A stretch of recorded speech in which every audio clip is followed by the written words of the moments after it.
Alright, so we've finally made it up to Fast X, which means that I will be driving in this video, so let's go to my car.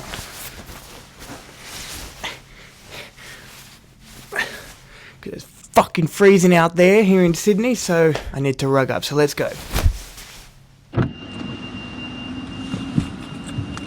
Alright, moving on with Fast X. This time, Dom and his team have to go up against one of their greatest adversaries, being Jason Momoa's Dante, who is a face from the past. Now, in the trailers, they're not hiding the fact of who he is. Like these Fast and Furious, the trailers for the Fast and Furious movies have never actually tried to hide who the villains actually are, because that's always a big selling point for a Fast and Furious movie, is the story behind these villains.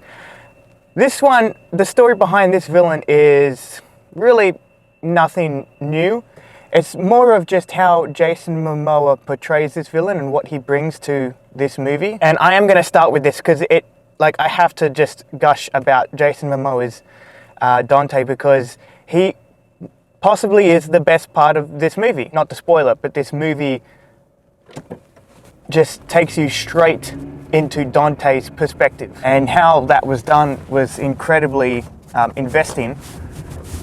Even though you know, he's an asshole, he's a villain, he's not a good person, and this movie shows that in great detail. Now, I'm going to say something that some people will go, oh my god, really?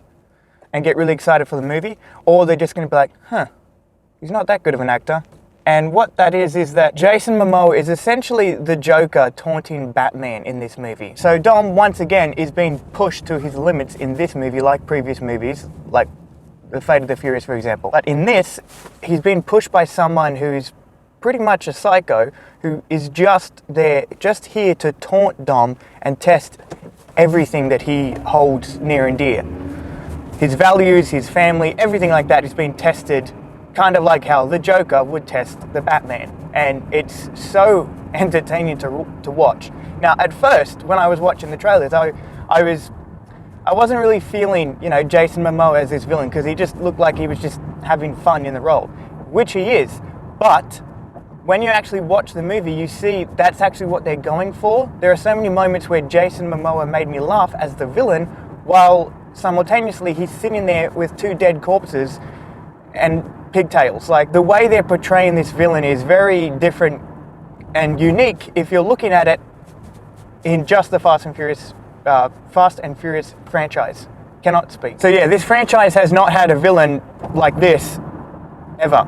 Like, this guy is a complete psycho, exactly like the Joker, taunting Dom's Batman. And like I said, Jason Momoa's villain is ended up being the best part of the movie, which is ironic because I was going into this movie having him being like my concern. I was, worried about whether this villain was actually going to work in a Fast and Furious movie, but no, it totally works. So yeah, nothing but praises from me about Jason Momoa as the villain for this movie. Regarding that, this movie doesn't end in a very typical way. Like, it doesn't end like your typical Fast and Furious movie, because as we all know, this is essentially the last Fast and Furious movie, but not really. So what we've been told is that it was going to be split up into two parts, kind of like how the Hunger Games did it, Harry Potter did it, the Avengers did it.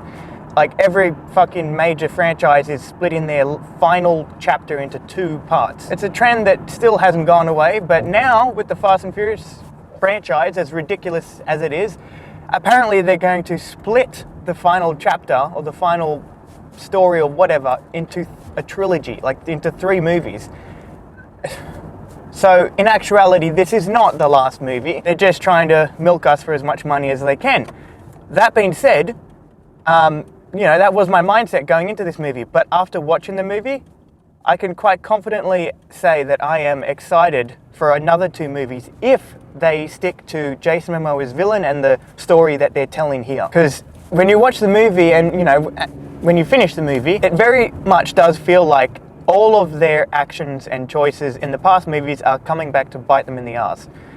And I love that. I have to say, even though this movie is still, a Fast and Furious movie, it's still ridiculous, over the top, this movie does a good job of showing that there is a reckoning coming to these people and all their choices that they've made in the past movies. So I am excited for them to continue this story if, say, the second one in this proposed final trilogy is going to be maybe a spin-off movie, another spin-off movie, and I'm excited, you know, to see the direct sequel to this movie being Fast and Furious 11 that will, you know, conclude the story. If that's how they're going to do it, I would love that. But if they're proposing that they're going to have like 2 direct Fast and Furious sequels to this without them being a spin-off, I think it's a bit too much, to be honest, but I know it depends on how they do it, if it's entertaining at all. But this one, I can say quite confidently, was very entertaining, specifically with the action. Now let's quickly move on to the action. So the action was a lot like someone clearly saw The Grey Man, you know, directed by the Russo brothers, and that I think it's an experimental camera work. It's an experimental filming process, whatever it is that they're using to have these swooping, winding shots. Like, it's very impressive and entertaining, especially in those big action scenes. But what I actually thought is that it kind of took away from some scenes. This is a bit of a negative, and not to mention the editing for this movie is very fast-paced, which is okay, but some information gets lost.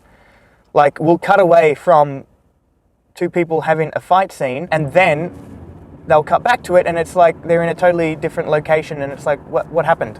What happened? So there is moments in here of missing information. So yeah, the editing on this one could have been a bit tighter, even though it is so fast-paced, and there are so many quick cuts and swooping shots with this experimental technology that they're implementing into this Fast and Furious movie. But that's pretty much all my thoughts on Fast X. In conclusion, I am very excited for the next 2 Fast and Furious movies. But yeah, I guess I will see you in my next Fast and Furious review whenever they decide to release the second one in this proposed final trilogy. Also, don't forget to like, comment, and subscribe. Subscribe specifically because I am trying to up my subscriber count. So, cool. All right, see ya. This time around, we have a new villain. Wait, no?